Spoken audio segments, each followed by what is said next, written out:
Guys, Matthew the intern here.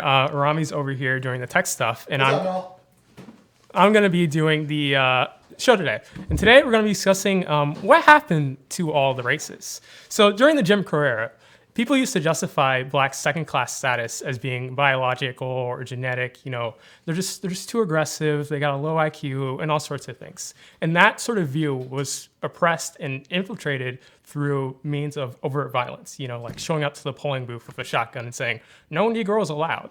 So that was during the 60s, and then during the 60s, we had the civil rights activists and the general social upheaval. It seems like after that, racism ended. It seems like nowadays, there's a recent poll done by Pew Research that whites don't generally agree with the view that blacks are genetically or biologically inferior. So that leaves us with kind of a conundrum of where we have a sort of racism without racists, where we have a situation where we have racial inequality, but there's no racists who are saying, "Hey, I'm causing this racial inequality because of this." So what's happening? What happened to all the races? Is it just that the old, powerful white people are the last races left in America? And once we get rid of that generation, we'll be perfectly colorblind? I don't think so. I think what's happened is that the racism of the 60s has mutated into something more insidious and something more completely dangerous than was the violent methods of before. And that's what I'm going to be talking about today. Rami, hit the intro. To the beat, y'all. Yeah. Sound good to me. Never change the ways for the world or the government. If I was the president, then I would state facts. You leave it up to me, I paint the White House black and ain't no future in your front. To the beat, y'all. So a lot of people have an intuitive understanding of what colorblind racism is. You know, you hang around white people all day, you've seen Get Out, so you know the interpersonal part of it. And even the Oscars thinks they have like a pretty good understanding of colorblind racism because they nominated for Best Picture. But I think what's going on here is a lot more ideological and a lot more structural based than simply interpersonal relationships. So to do that, can you put up clip number 1? To do that, I'm going to use Eduardo Bonilla Silva's definition of colorblind racism, which he outlined it in the book Racism Without Racists. And now, the way Eduardo defines it is through 4 terms. He uses the idea that whites use abstract liberalism, they use naturalization, they use cultural racism, and they minimize the racial impact on today's society to explain why blacks are in the second-class position, which is completely different than what was during the 60s and even before then, which is biological and genetics. So, Eduardo he went around to a Midwestern university, Southern University, and a Northeastern University. He didn't name them, so don't put anyone on blast. But through that, he found that these whites actually followed the 4 sort of frames of explaining racism that he outlined before he even done the survey. So the first and most important part of it is the abstract liberalism. This is the sort of thing you get when you tell something that's happening racial in the country and you propose an explicitly racial solution, but then a white person says, "You can't force the government to do that. That just doesn't make any sense.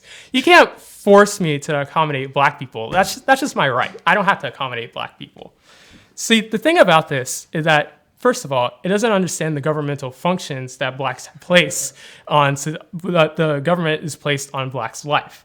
When you have police brutality, you have mass incarceration, you have generational wealth gaps that the government is seemingly ignoring, it seems sort of odd to say the government caused these problems, but the government shouldn't be able to fix these problems because that doesn't make any sense. It's a rhetorical incoherence. And the other part of it is that it obscures the way that the government has already caused these problems as well. It also allows whites to distance themselves from the racial differences while also appearing some more moral or intelligent way. So when someone says, well, the government shouldn't do that because of some obscure rights, you notice that they'll never alienate or exactly say what these rights are and what rights they're supposing and infringing when they're forced to, I don't know, send their kids to actually integrated school as opposed like an IB school where over 90% of the kids are white.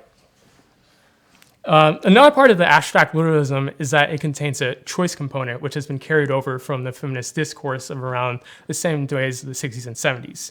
Now, this choice discourse works in a way sort of similar to what we were talking about before about government choice or governmental not being allowed to do certain actions that benefit the black community. But the way the choice discourse works is that it simply just says, I have a right to choose where my child goes and what happens when my child is interacting with black children. And I have a right to choose to avoid Negroes. exactly. Don't tell me I have to send I don't want to live around them. I don't want to send my kid to school around them. That's not my problem. And you got to respect my right to choose. Yeah, it's especially prominent during like primary education, during elementary and middle school, where you'll find that just like the white mothers of before in the generation past just have this, they don't know it. They don't know it. Of course they wouldn't know it. But they don't know, they have this sort of view of black people as sort of a corrupting influence, and the way that they interact with white children seems to be able to, I don't know, lessen their children, as somehow it's like decreasing their abilities for capacity. Which leads me to Arwado's second point of colorblind racism, which is cultural racism. Cultural racism is essentially whenever you hear the term a welfare baby or a welfare queen. It has a lot to do with like the biological and genetics of the Jim Crow racism, but this time they just decide, well, maybe blacks don't have bad genes, they just have a bad culture. You know, hip hop. What's the deal with hip hop? That doesn't make any sense to me. It's just bad culture. So this is how people sort of justify not sending their kids to a black school or making good decisions for black people. They just wouldn't. When they say that they want to make a decision for black people, they already have the assumption that when you make that decision, the blacks won't benefit from it because they already have a bad culture, and that's what makes it different from Jim Crow racism, which is purely biological or genetic based. And that also brings me to the third way Arwado outlines it, which he uses the naturalization.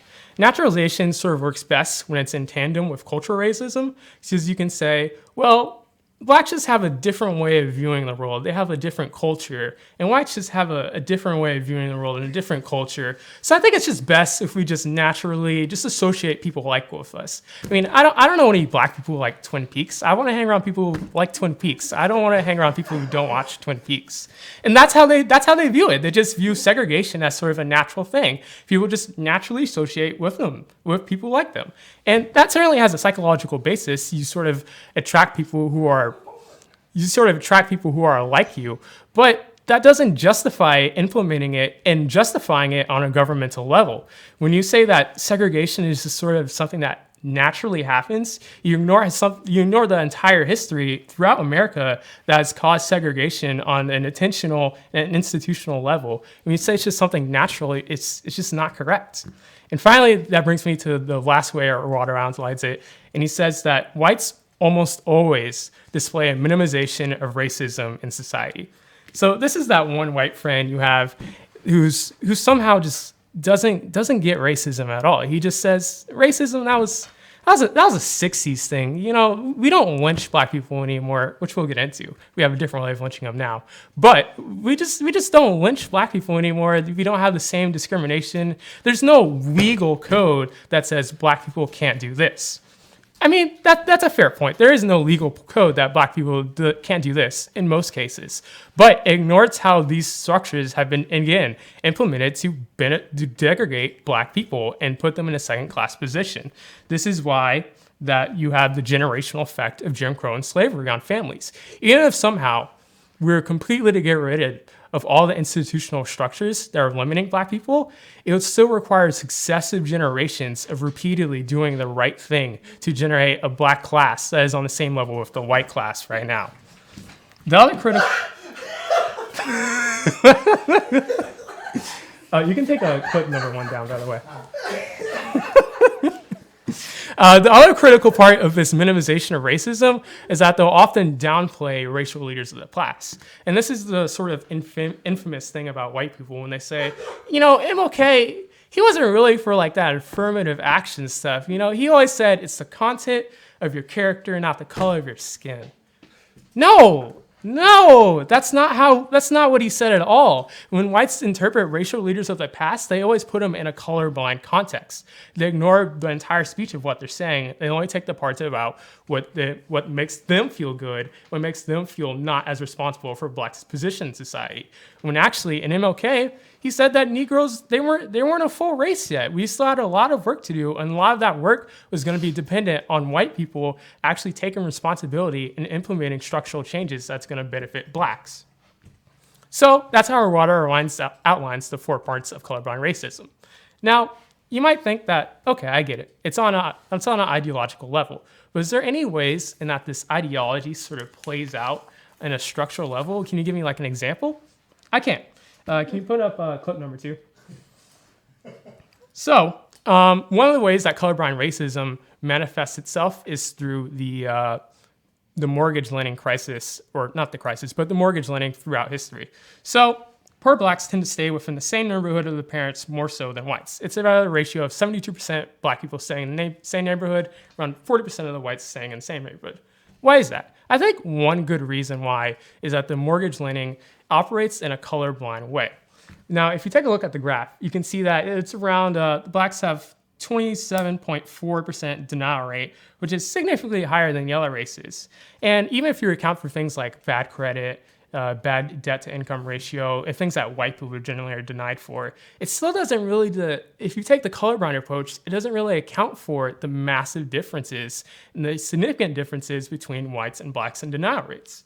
So I researched a case study done by the Kentucky Human Rights, and they found this, that when black and white testers with equal characteristics requested conventional mortgages for the same housing from 10 lending institutional mortgages, blacks were given less information, less encouragement to how to return and apply for a loan, fewer helpful hints as to how to successfully attain a loan, and less encouragement that they would qualify for a loan despite an equal profile for the whites.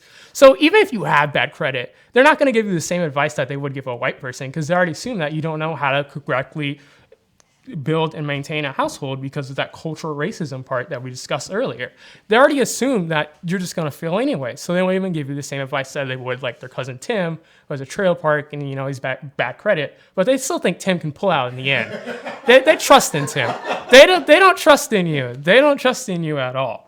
But most importantly, and this is the real kicker, and why I think colorblind racism operates in a more dangerous way than in the past, is that all but one black respondent knew that they were being discriminated against. So this is how colorblind racism becomes more dangerous, because you don't know when it's happening unless you educate yourself and know when and know what the signs are.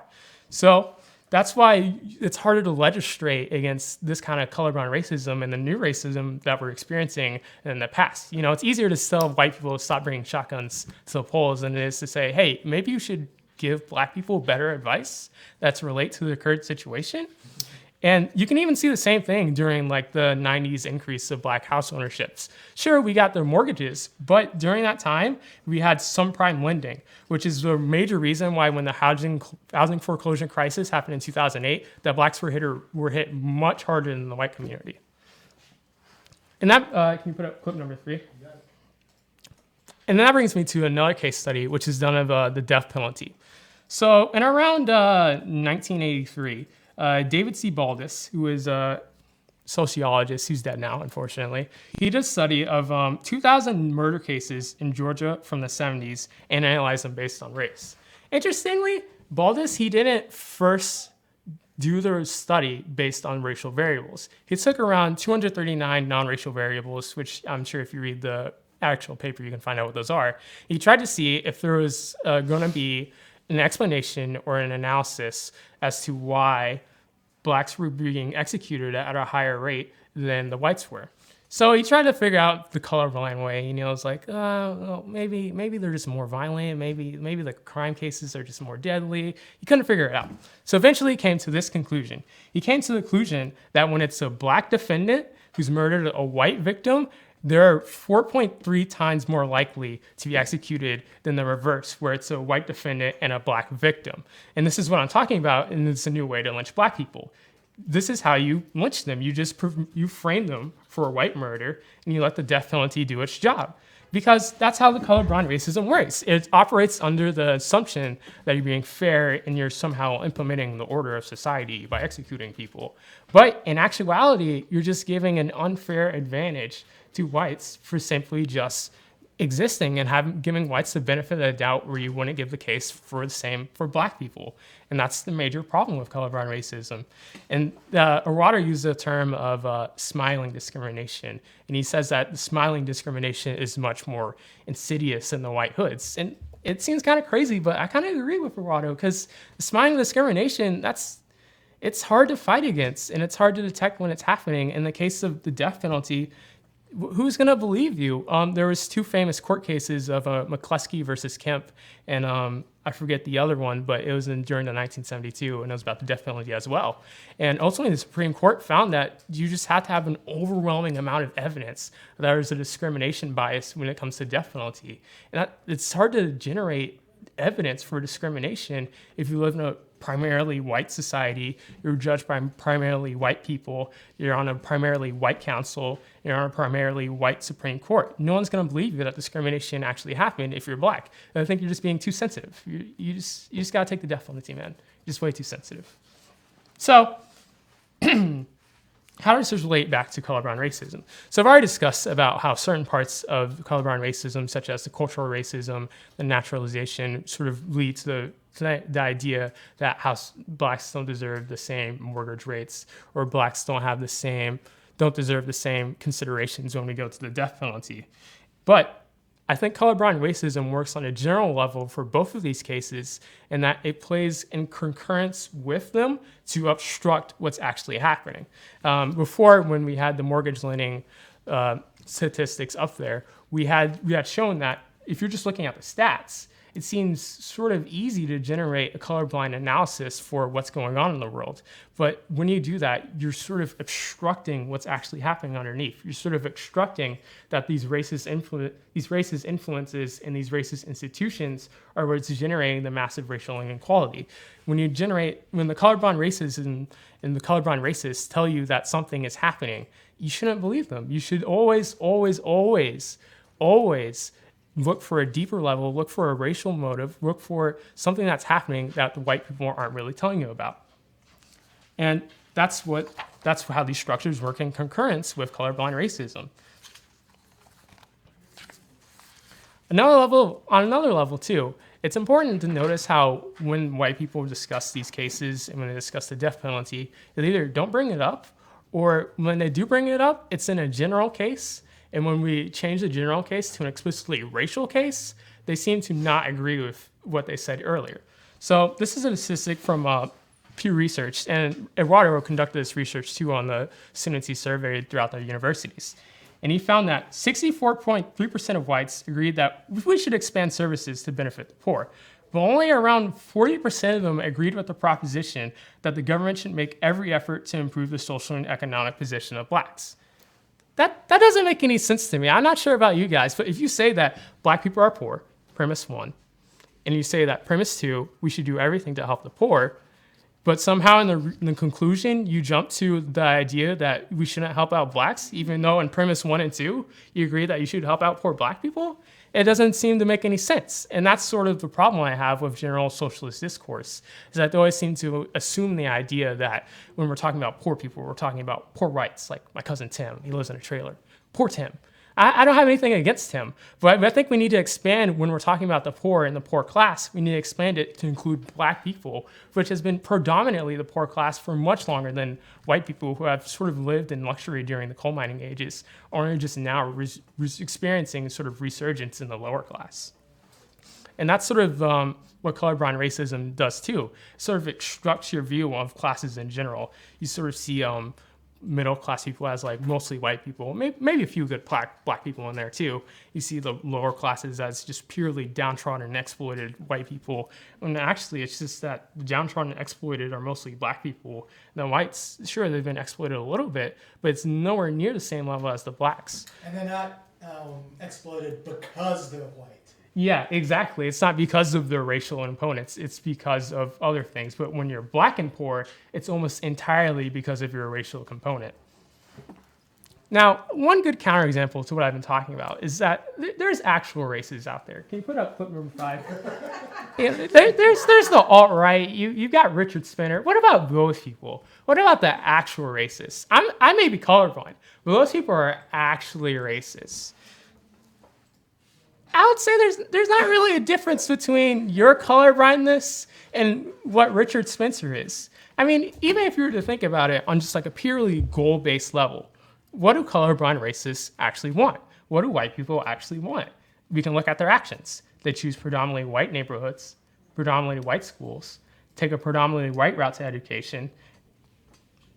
I don't know. That doesn't seem that much different from Richard Spencer wanting the white ethno-state. I mean, if you live in a primarily white society and you're not doing anything to change it, you're kind of already in the ethno-state. It's just not official. You just don't have the swastika yet.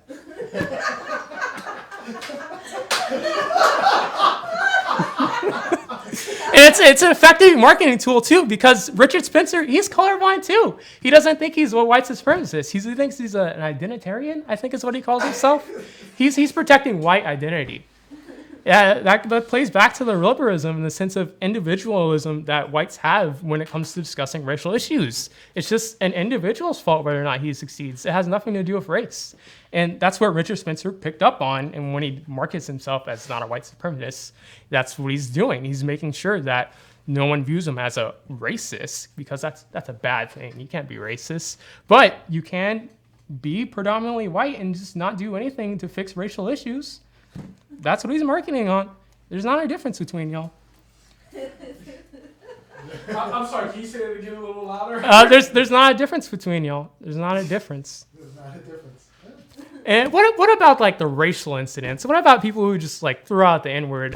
There was recently 2 incidents in Alabama, Roll Tide, where the white teacher walked into a classroom. She said, "You guys can't play these Negro tunes anymore. Turn those Negro tunes off." And then there's a situation in a sorority girl from University of Alabama where I'm not sure if I got the video, but she's just in this room and she's surrounded by sorority sisters. She's like, I'm from New Jersey. I can say whatever I want, and she screams the N-words over and over and over. She says, I'm in the South now. I can say whatever I want.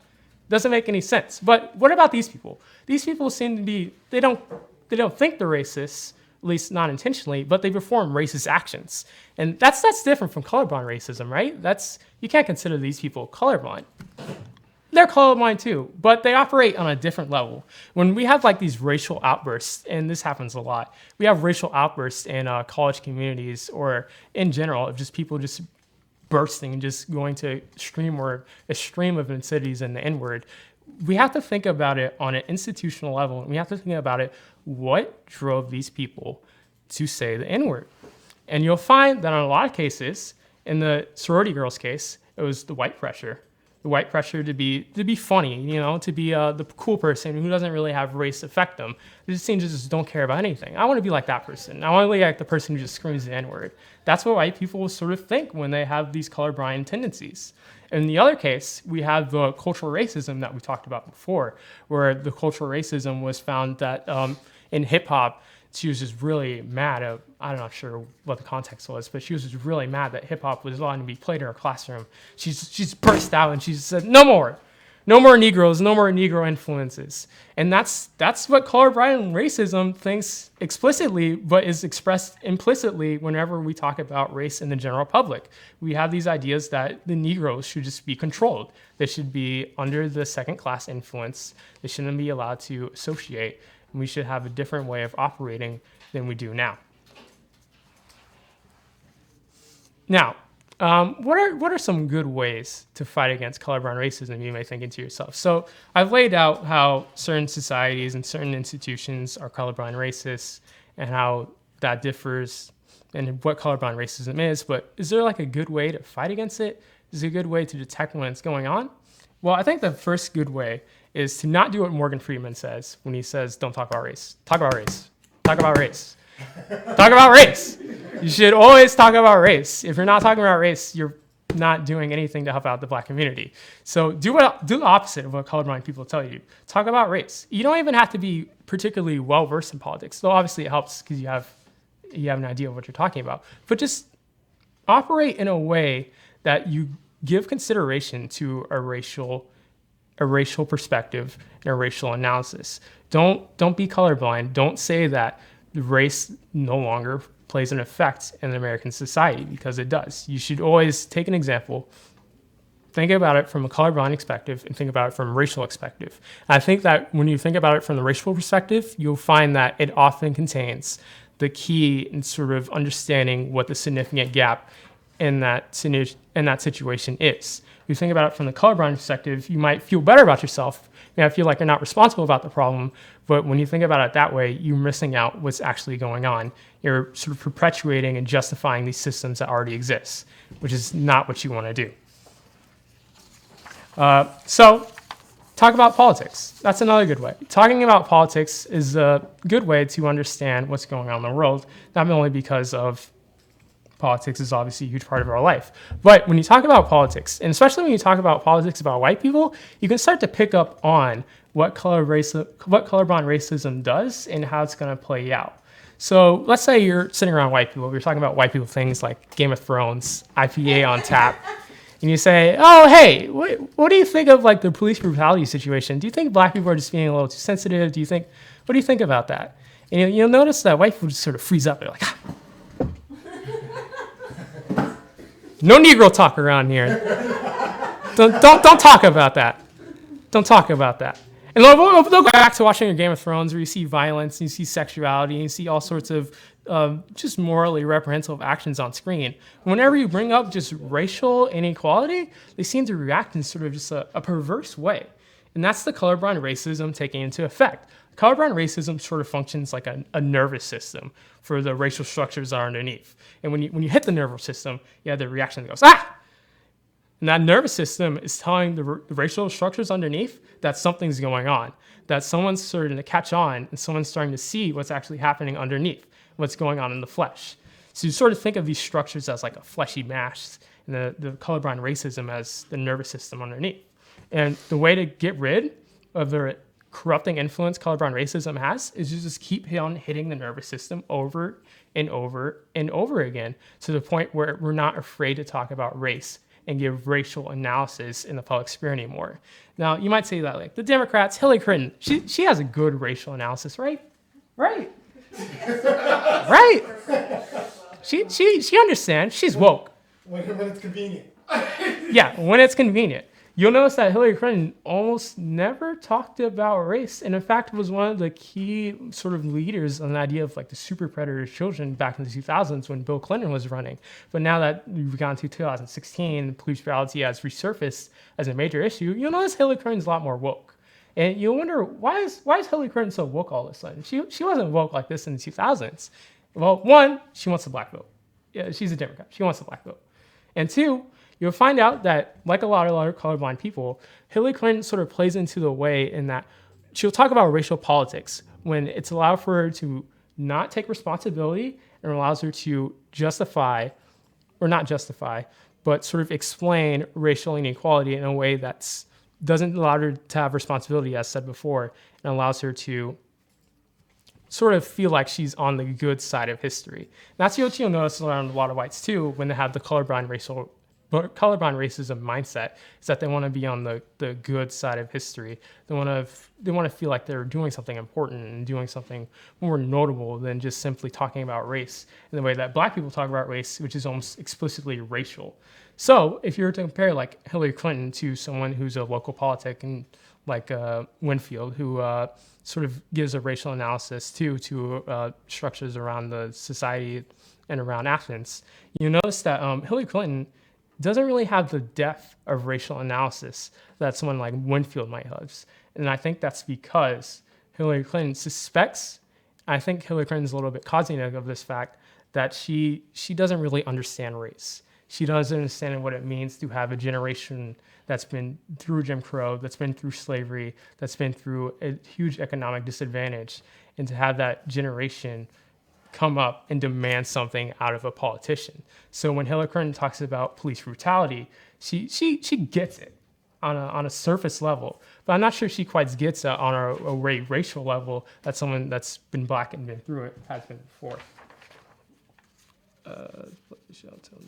Okay. Someone that's been through a racial level and been through the racial discrimination of the past. or someone who studied that, like Winfield, or someone who gets that, like a good white person would, and someone who's not colorblind.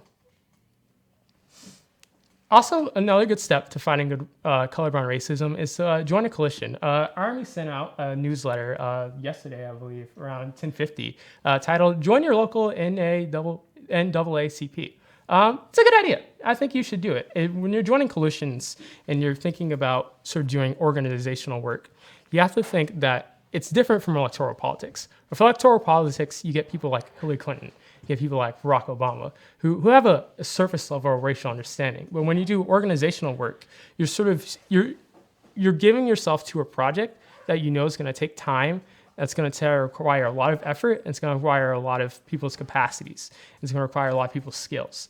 So when you look at electoral politics and you try to approach things from electoral politics point of view, you have to understand that not everything is going to be the change that it's promised. I mean, you saw this with Barack Obama. We thought we were going to get a black president. We thought we were going to get a black country.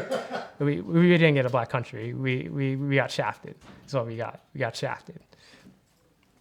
So when you're doing coalition work, remember to keep the contrast of electoral politics in line.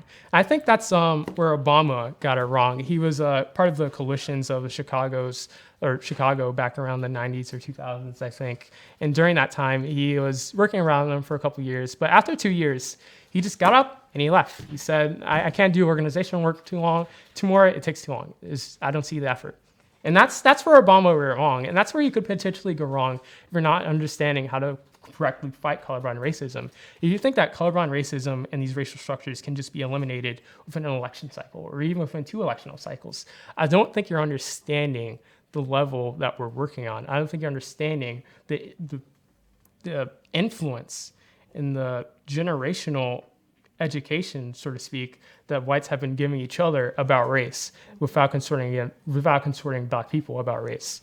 So when you're doing coalition work, you want to keep in mind that it's much different from racial electoral politics. And it's much different from what you're expected to. And you have to remember that, and don't be like Obama and just cop out within 2 years because you're not seeing anything. You have to understand that it takes time, and it takes effort, and it takes skills, and it takes knowledge, and it takes all sorts of things to truly change someone's views on something, especially something as ingrained as colorblind racism. And it takes a lot of time to change that structure. And even if you're not really a fan of the NAACP, you just don't really like coalition works, there's things you can do. You can educate yourself. You can watch the Black Athenians. You can watch podcasts. You can watch Breaking Boundary. You can watch Yvette. You can read books. Reading books is a great way to sort of increase your knowledge as well. Because when you're gonna get into a racial conversation. When you get into a racial conversation, you want to have the correct ammunition to defeat the claims of the colorblind racists. You want to have the correct ammunition to actually explain, hey, that's not the correct way to interpret the situation. You're viewing things you're not taking the racial component into consideration. When you read and you understand things, you understand that, okay, maybe what I'm thinking about doesn't take in the racial component, and that's what this guy's doing here. He's not understanding the racial component of what he's talking about. So when you're talking about politics, it's always important to educate yourself on what is the racial component. For example, the death penalty. When you're talking about death penalty in philosophy, I'm a philosophy student at University of Georgia, we never really take into consideration of just the racial component of it. No one in the death penalty discussions that I've had with people and fellow philosophy students says, I just can't support the death penalty because it executes too many Black people. I've never heard anyone say that. But in sociology, it's a thing, and it's a real thing that happens. The death penalty executes too many Black people. And when we think about things from a colorblind perspective, that sort of fact just gets obstructed and people are no longer cognizant of it. So when you take these knowledge, when you take books, and you take shows, and you take podcasts, you want to resurface knowledge that has been buried over years of people just saying things without really understanding what's going on. You want to resurface knowledge that has been buried under years of capitalism and racism and racial structures. So that's pretty much all I had for today. It was a little bit short, I know, but So one problem is going to be that the colorblind racists don't have racial intentions. They don't see themselves as having racialized intentions. Yeah, that's a good point too, because when you're talking about colorblind racists, they see themselves as you said, without racial intentions. And that's a problem because if you see yourself without racial intentions, you can't design racial solutions. And that's a major problem with people in positions of power because they don't see things with racial solutions. They see things with just a general solution. And you can't apply general solutions. So let's take the wealth gap example. So the blacks have a much less real wealth than the whites do. There's a recent article in the Boston Globe where it was found that blacks have a median wealth of about $8. $8. $8, that's in Boston. Yeah, that's in Boston. And Boston's a racist city. I mean, come on. But even if Boston was a racist city, $8? See, with that $8, you can buy some Bitcoin. See, you gotta be an entrepreneur, man. You gotta understand. That $8, you can buy some Bitcoin, maybe get a stock. You can get some Netflix stock, and see, that'll work. As I pointed out earlier, the moment we get too much Bitcoin, its value will vanish. Stop. Don't even do it. So yeah, $8. What kind of moves are you gonna make with $8? You can't make any moves with $8. That's why you have to have people. Change comes from the top down. It doesn't come from the bottom up. You can't expect people with $8 to make institutional changes. That's not how it works. You have to expect people from the top to understand that you need a racial solution to something, and you need to have an explicitly racial solution to explicitly racial problems. Because in Boston's been a racist city, and they've implemented racial practices and racial institutions that have been detrimental to blacks. Into that Boston Globe article, they talk about how simply the blacks just don't have the same networks, the same abilities and researchers, or same just networks in general that the whites do. And because of that, they often find it's really difficult to get a job. And that's common sense. If you don't have good networks, it's hard to get a job. Everyone knows that. But they don't take into consideration that when you're black and you're in a city like Boston, which is majority white, it's really hard to build a network across racial lines. And it's really hard to expect white people to fulfill those networks that you've built and expect them to look out for you in a way that's not colorblind, that's actually going to benefit you as well. So about that, I want to just chime in.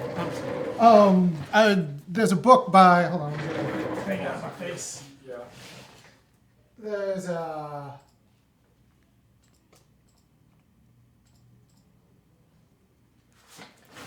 There's a book that Lone Pursuit. It's by a Berkeley sociologist, or she was at Berkeley about 7 years ago. I don't know if she still is there. And she says, actually, even when black people have the network, the risk they're willing to take on their offspring or nephews or cousins is much, it's like everything's more fragile, right? Yeah. So like we all know white people. If you know white people, you know the white person I'm talking about. We all know white people who like will hook their idiot cousin up with a job. Oh. Like their idiot cousin. Like they might show up. Cletus is going to have a job, even if he shows up maybe. And they'll hook him up. They'll give him a shot. But like according to this book, we have college-educated black people whose parents won't even hook them up because the parents themselves don't want to jeopardize like whatever fragile income the parent has. And so that's a stability difference. They've experienced generations of being in the same spot over and over. So when you get to a new spot, you don't want to risk it all away by doing the entrepreneurial white movers and doing the entrepreneurial white chess moves. You want to do it through the conservative way of just relying on sort of what you've known. You don't want to put yourself back in a generation where you guys experience no social mobility at all. Yeah, no, I think that's great. So we're gonna have problems. We're gonna have a lot of problems because the colorblind racists are gonna be your teachers. Yeah, that's a good. They're gonna be your teachers. They're gonna be people actually specifically tasked for the uplift of predominantly black community. Yeah. They're gonna be your teachers, your social workers, your school principal, and what that actually teaches black people is to not talk about race. Yeah. And so what are the stakes of teaching not black people that the way to get ahead is to not talk about race? Well, the stakes is that when you have white teachers and they teach black students and they don't teach them about race, they think you sort of internalize that knowledge of being black as something that's not going to be racially detrimental to you, when in actuality it is. Because when you enter the real world, you experience mortgage lending and you experience housing, you're going to experience discrimination that's not easy to detect, and you won't know how to detect it because white teachers didn't tell you how to detect it. They didn't tell you how to be black in a country that's going to punish you for being black. They're not going to tell you how to deal with that. Recently, there was an article in The Atlantic that I was reading last night, and it found, it was a thing that happened 2 or 3 years ago, but they found an IB school. An IB school is sort of the bastion for learning and public education. I found an IB school that listed as an essay question, 4 good reasons African Americans made good slaves. Do you think that's a good question you should be asking black students? Do you think that educates black students about what it means to be black in America? Do you think that prepares them for the discrimination that they're going to face? So when you have white teachers teaching black students, you generate in them a sense that their blackness is not going to affect them. Their blackness is not going to result in a punishment for them, and they won't know how to deal with those punishments when they arrive. And that's how you get the generational wealth gap. That's how you get things where the blacks ultimately end up failing, and they think it's because of their faults, but it's actually just because of the racial institutions, again, are pressing down on them and punishing them. Very good. All right. So tell the people to send it out and tell them people to give us money because. So if you like what we're doing, the Black Athenians, we're in Athens, 558 Vine Street. You can go to funkyacademic.com or thefunkyacademic.com. It redirects to both. And there should be a donation button on the right, and kick down a donation of any amount. Any amount helps. It helps pay for me, obviously. It helps pay for the equipment, the cameras, and for Project. And shout out to Project, who's been lending us studio for the past 3 or so months. Yeah, 3 or so months. Project's been, he's a local artist in Athens. He does a lot of the paintings. I believe he did the dancing. Yes. He did a lot of the things around here. He's a good guy. Help Project out, help us out. Go to Funky Academic and contribute. And also share the video. I'll share the video if you share the video, because I've already shared it with my philosophy club. Tuesday's going to be interesting. Tuesday night's going to be interesting. I'll say that. I've shared the video, share what you've learned today, go out into the world and spread the knowledge that you learned. Sort of resurface the knowledge, as I was saying, that's been buried under the years of colorblind racism. Resurface that knowledge. Tweet it out too. So the idea that, so this is a very actually point idea. The idea that black individuals can get ahead by not talking about race. Black individuals can get ahead. Obama did. Yeah, right. Like the Obama plan. What's wrong with the Obama plan? Black individuals can get ahead by not talking about race. The problem with talking about the way you keep yourself from getting ahead is by caring about black communities. Yeah. So why shouldn't you just take your individual come up and play the game? Why shouldn't you take an individual come up? Because when you take the individual come up, when you take the Obama route, you ignore that there might not be a next Obama, because what you've just done is you sacrifice your individual gain for the generational oppression that's going to continue just because you decide not to talk about black people. So there might not be a next Obama. There might not be black people in Athens soon. There might just not be people around who are going to take the individual gain. So when you decide to focus on yourself and do the individual route, you decide to be a liberal, when you decide to take that route, you sort of negate it for the rest of us. You negate opportunities for the rest of us. You don't allow black people to build opportunities and create capacities for themselves that they can grow into and create lives for themselves that are actually worth living and not the second-class status that they're into now. And when you take that individual way out and you cut corners, you decide for yourself that this is what I'm going to do. You know, freedom is its own kind of salary, but I need money. You don't get it. You're ignoring the institutions, and you're ignoring the structures, and you're ignoring the things that they're gonna come back and haunt you too. And they're gonna come back and haunt your children. They're gonna come back and haunt your grandchildren. They're gonna come back and haunt your great children because you decide to play the individual way out and decide to focus on yourself. Very good. All right. Anything more you want to say? That's all I had. All right. Thank the people for their time. Yeah, thanks. You've been, I can't see you, so I can't, there's only 2 people in the audience. But I'm sure you've been called adorable. Adorable? Oh, there is one thing. Otis is very clear. You suggest that some of the colorblind racists don't know what they're doing. Yeah, they don't. All right. Well, that's a controversial point in the chat. Well, when I say they don't know what they're doing, I don't mean that they don't know that they're obstructing racism or that they're obstructing the institutions. Well, let me clarify. When I say they don't know what they're doing, I mean there's a certain level of intentionality that they don't seem to have when they're talking about race. It's sort of that nervous system response that I was talking about earlier when you go like, when you talk about race with a person who's colorblind, they intentionally want to be a good person. They intentionally want to be a person who's aware of the racial realities. But when they have that colorblind mindset that's been ingrained from them, from their parents, from their grandparents, from their church groups, from everyone else, when they have that mindset, they're not intentional of that mindset and how it influences their thoughts on what they're saying and what they're doing. So when I say they're not intentional, they don't have an idea of what they're saying. They don't have that idea of the influence in the institution and everything that's backing into what they're saying. They may have an idea of it on the individual level, or they might not. I don't care about the individual level. What I care about is the influence that's been put on them, the influence in the institutions and the pastors and the leaders and the teachers and everyone else who has brought them to that point to say whatever they said that was colorblind or whatever they said that was racist. That they might have an idea about. They might not care that what they say is racist, but what you should care about, what you should focus on getting rid of is the influence that what they said and how that affected them. Hopefully that cleared it up. Very good. All right, thank you.